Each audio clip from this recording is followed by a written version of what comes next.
The first question from most young and restless viewers, when Ian Ward and Aunt Jordan showed up at the end of Thursday's episode was, wait, how do they fit into all of this?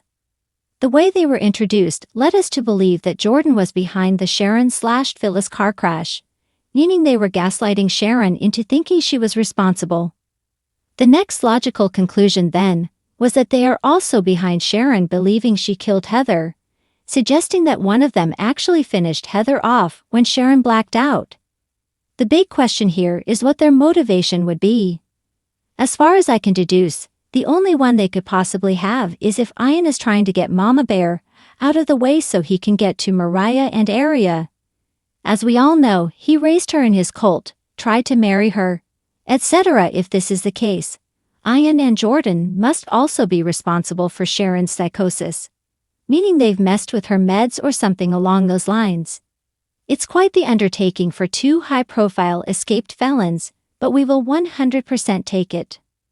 On the other hand, Jordan could have been referring to something else when she told Ian it was done exactly as he requested.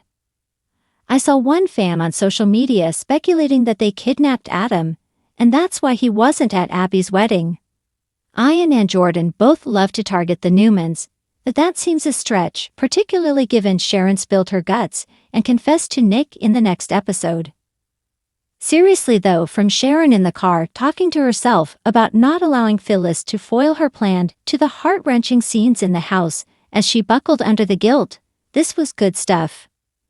Moving forward, Sharon will obviously be living a hellish nightmare until the truth, whatever it may be, comes out about Heather's death. Given she's admitting her guilt, not only for killing Heather, but also for framing Daniel for murdering his loved one, she's going to be ostracized from Genoa City society, and if the preview is anything to go by, will continue to be tortured over whether Phyllis will live or die.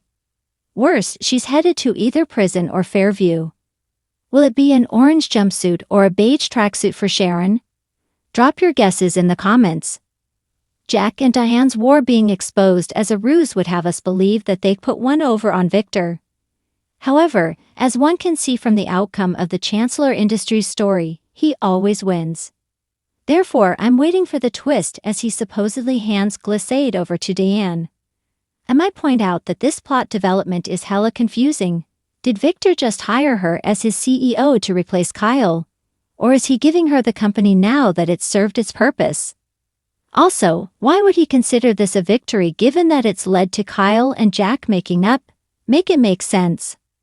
Ugh, am I the only one who was really disappointed by Jill deciding to cave to Victor? It was a bummer to see the mustache get his way when he was such a bully about it. It pinched extra because Billy and Lily had finally made amends and were back on track. But the worst part of all of this was everyone telling Lily she should be working at Winters when her heart is clearly with Chancellor and what she built there. Rude.